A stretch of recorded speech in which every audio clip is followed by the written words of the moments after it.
It's a 90-degree afternoon on the water, and the angler is staring intensely at a $3,000 marine electronics unit.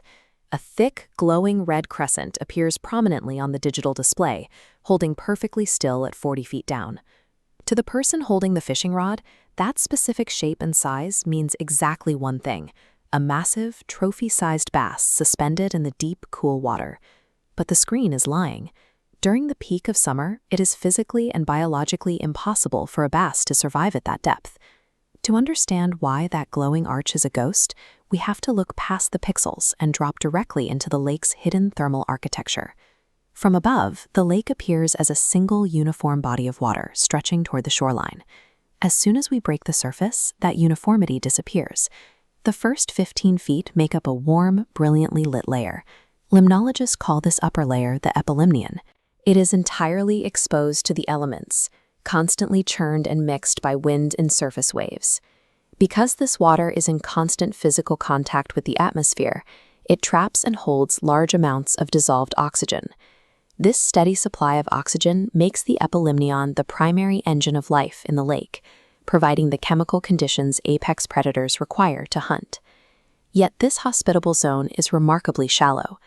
Drop just a few feet deeper and the environment abruptly changes. At 16 feet, the water temperature plummets. The physical properties of the surrounding environment shift entirely. Cold water is significantly heavier than warm water. This creates an absolute physical barrier, a dense wall that stops the wind-driven oxygen in the upper layer from mixing downward. When the boat above fires a high-frequency acoustic pulse down into the lake, the sound wave eventually collides with this dense, icy transition zone. This cross-section illustrates an acoustic impedance mismatch. The sudden change in density forces a portion of the sound wave to bounce upward.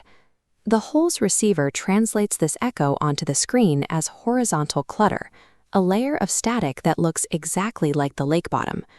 The machine cannot distinguish between a solid object and a severe shift in water density.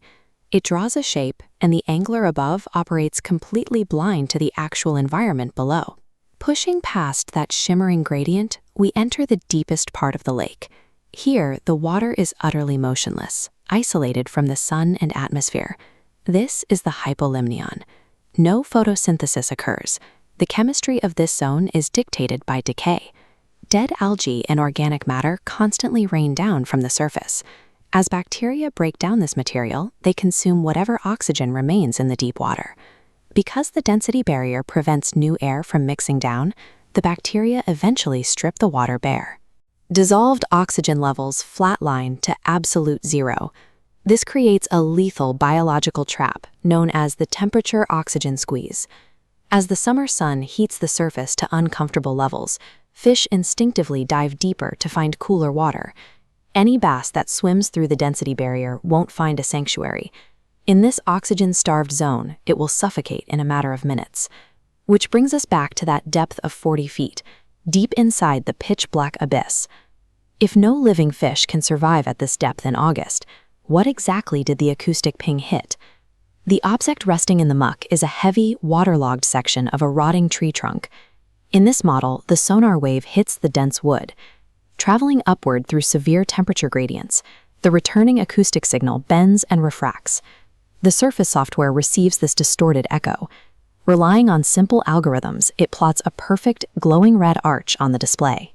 Marine electronics possess incredible processing power, but they remain completely ignorant of biogeochemistry. They calculate acoustic returns, not survivability.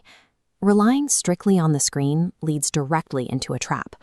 Navigating the water requires understanding the invisible physics that dictate where life can actually exist.